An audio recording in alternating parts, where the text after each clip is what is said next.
let's see. We got K plus U, K plus U. Oh. Okay, yep. We haven't actually answered the question yet. The answer is not. So H sub I here is 5, yes. But that is not the H that's in our problem. It's 15 meters, isn't it? Yes. Because if we go back to our problem, what we just found was this right here. Oh, I know, isn't it? We found that to be 5 meters. No, it's 25. It's 25. Oh, thank you. And so therefore this would be 25 meters. Because our radius is just half the circle, in case you didn't know that. Yes, I know some. It was a long weekend.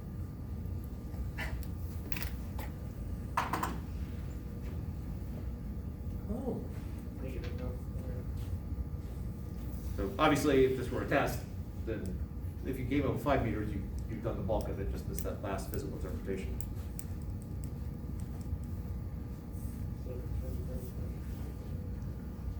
Makes sense.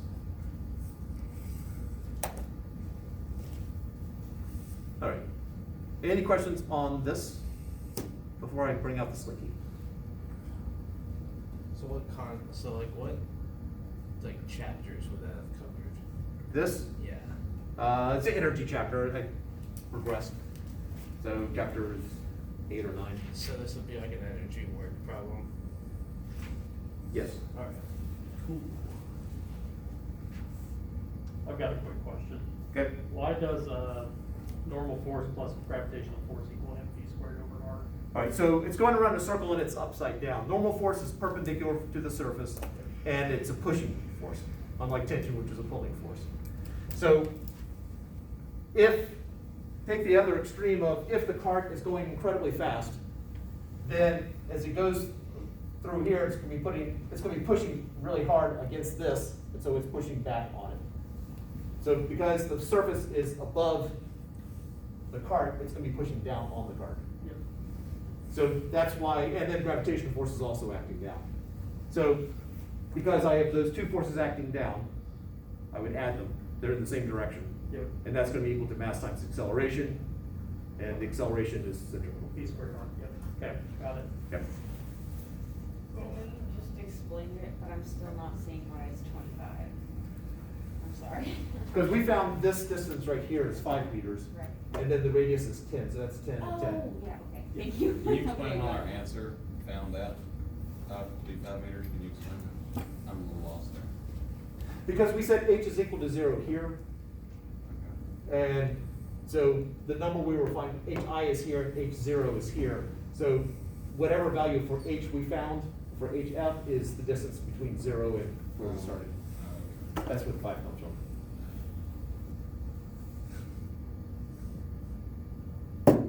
Other questions?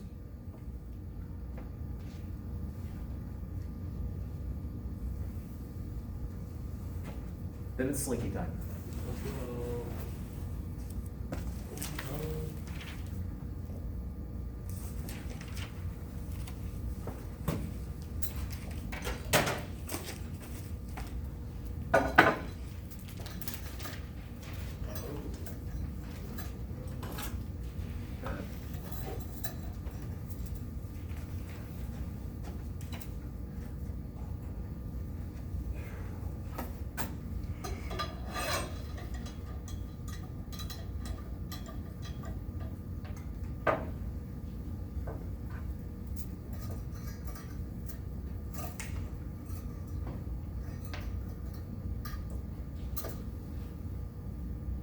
All right, so I have a slinky here.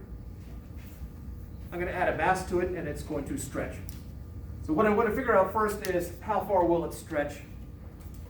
So I need to figure out, first thing I need to figure out is what is its initial position? And there used to be a meter stick in here. Okay.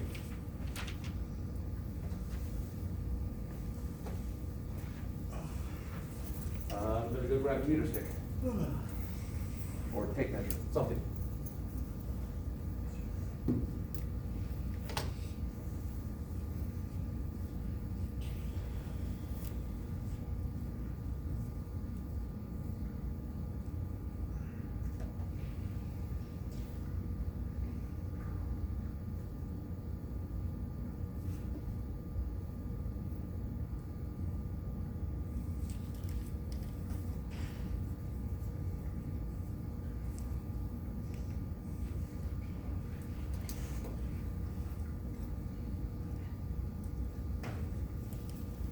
All right. So the bottom of this, I'm gonna just set position to 0 at the very bottom. And this is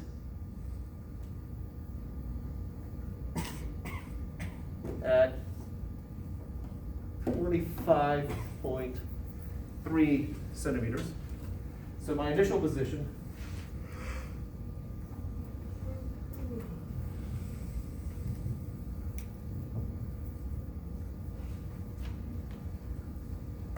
I add a mass. I'm going to start out with smaller. Oh, all right. So that changes it. So I need to do that. Put some tape on it. Pardon? Put some tape on Slinky to hold it, or? Yeah, that might be faster. The big thing is the amount, we'll get a different result depending on how much we have hanging down here.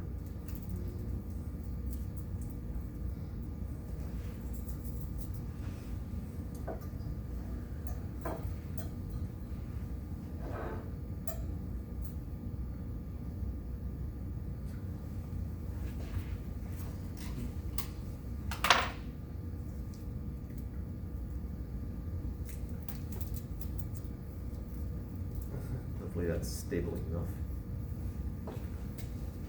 All right.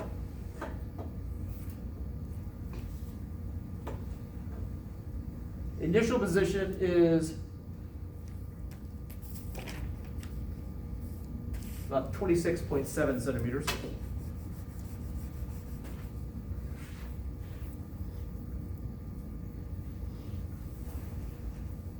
I'm going to apply a 20-gram mass to it.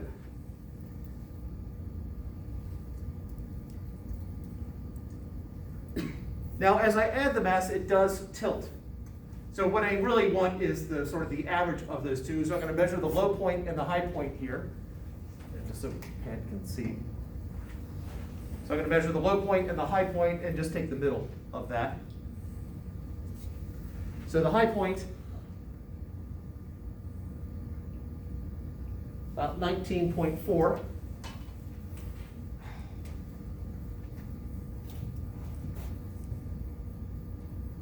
We'll call this H, and then X final L. We added a 20-gram mass? Yes. Okay. I'm going to go ahead and truss them. And that is at 16.3.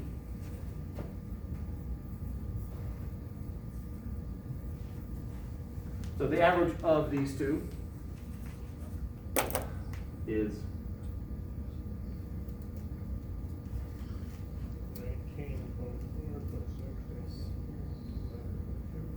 17.85. all right. So my displacement, by putting the mass on there, I've created a new equilibrium, but the amount that it actually stretched is basically my displacement.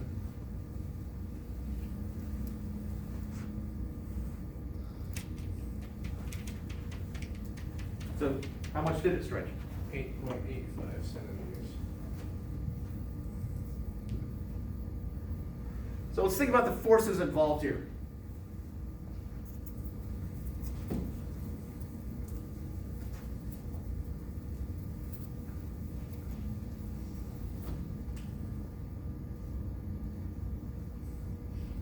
Hangs by itself, and then we put a mass on it. 20-gram mass, 4.02 kilograms.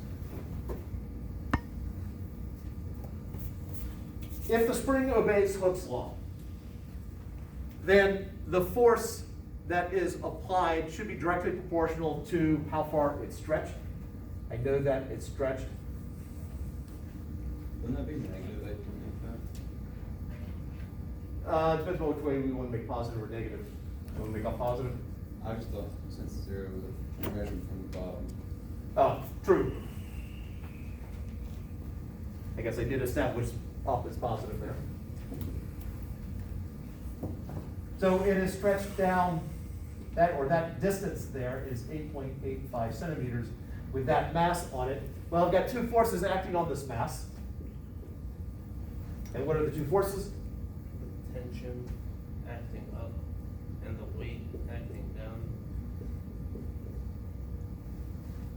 Because specifically the tension is being caused by something that is elastic, has elastic properties. I'm not going to tension, just I'm going to spring force. And this is directly proportional, or it is proportional to, word that a third time, the magnitude is proportional to the displacement. It's an equilibrium, so I have Fs minus W is equal to 0.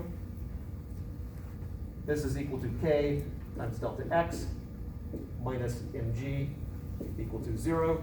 This is basically Hooke's law.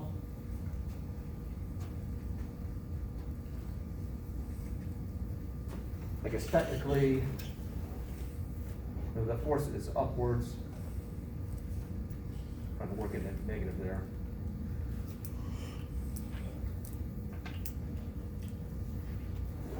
Yeah, I'm just going to think through the directions. The question? Is K the spring constant? Yes. So K delta X is equal to mg. Am I trying to find the spring constant? Yes. Okay. No, I didn't see So that. K is equal to mg over delta X. I'm not worried about the minus sign here, which technically should be there. I'm not worrying about that because I've already taken that directions into account. And so we get 0.02 times 9.8 sufficient for what we're doing here, over 8.85. Or let's go ahead and put it in SI units, 0.0885. 0.02, 0.8, 0.0885. I didn't need to cosine that.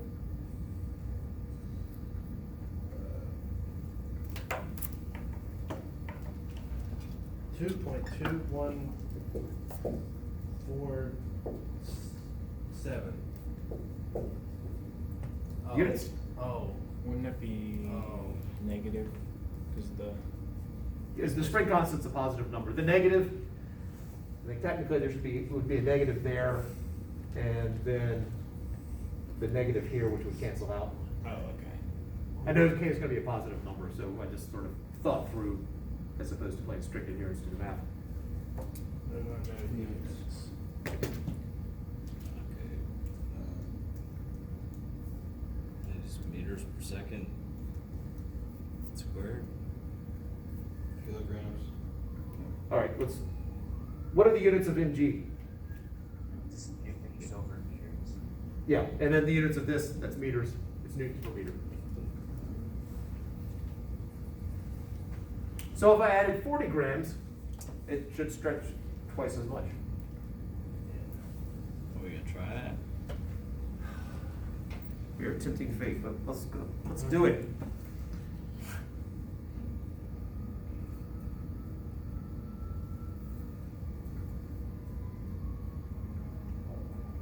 Apparently the tape idea worked.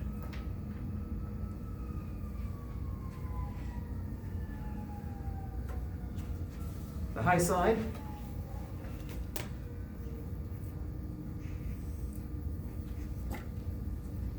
is, looks like 10 even. And the low side, 5.8. Sorry, Dr. Fox, what's the total weight or the total mass? The total mass right now is 40 grams.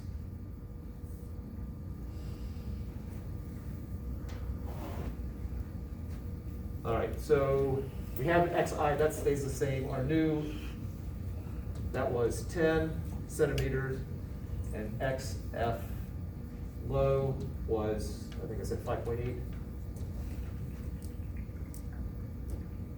So the average is 7.9. And that means that it's stretched 6.7.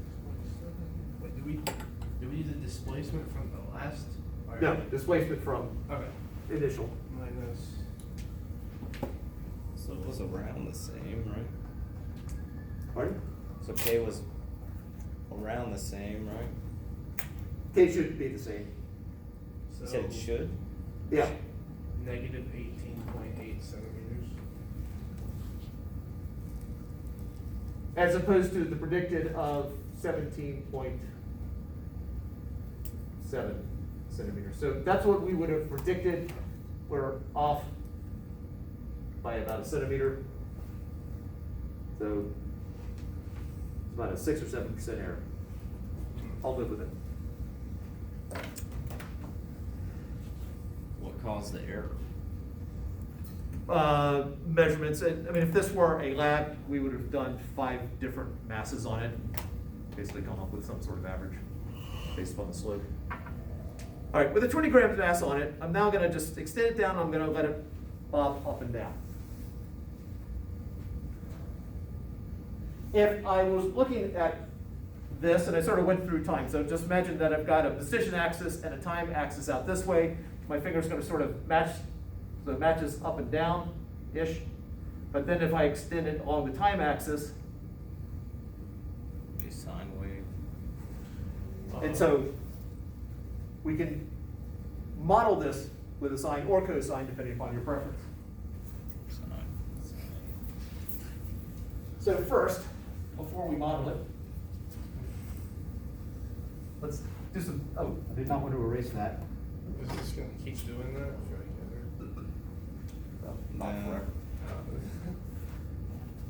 There is a reality, oh, a reality check, I forgot the, roller coasters, the last example we did had it, I had it basically a circle. Roller coasters now, are more elliptical at the top. Not that extreme, but they're not perfect Yeah, circles. that would be Is it horrible. because of like safety reasons, or just they just make? Drill, less material and you, with a tighter radius. Let's see, with a tighter radius, R gets smaller, so V can be smaller. So it could be just a matter of the fact that it requires less speed to be able to handle it. All right, so this was 2.1, 214. 214? That's what I wrote down. Yeah. I think it rounds up to 1.5, but it was like 2.214689. I will tell you that the thousandth of a Newton per meter is not going to affect our results significantly. So if I have something on a spring here, and I extend it out some position from equilibrium, assuming that this is equilibrium, and I let go, if I look at the forces acting on it, I've got basically the force is K times delta X. Whatever the spring constant is times how much I've displaced it off of equilibrium. So K delta X is equal to mass times acceleration. And I know I got 2 vectors here. I'm going to throw the vector symbol in for just a moment here. My displacement is that way. My acceleration is the other way. So when I drop my vector symbols, I have to somehow account for the fact that these are in opposite directions. And the simplest way is to throw in a negative sign.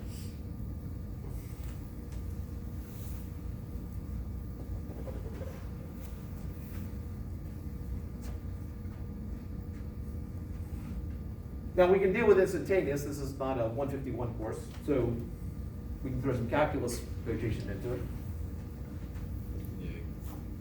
That's right, yay. Actually, so this is K x minus,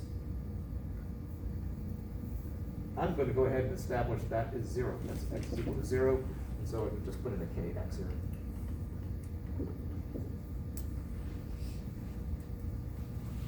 We can do the more formal bit, but it doesn't gain us where I wanna go. What's the relationship between acceleration and position? Well, as you It's accelerate the more, second you derivative of position. Say it again? Acceleration is the second derivative of position. So I have k, x, is equal to negative m v squared x dt squared.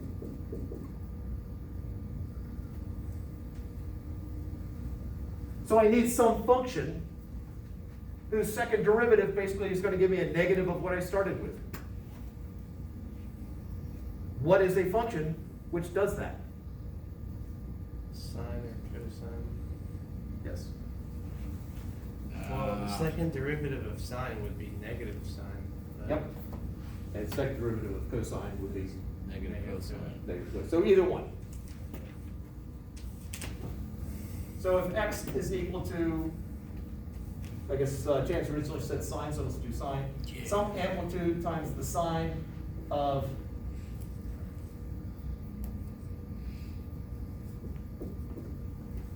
some function of time. I guess generically plus 5. This is just a phase shift. If I oscillate this up and down, at what point do we start the stopwatch? At what point is time is equal to 0? Is it when I first release it, or is it, at some point I try to do it now? I'm not necessarily going to hit it at a peak or in the middle. So this is just a phase shift depending upon when you set time is equal to 0. Omega here, this is the angular frequency.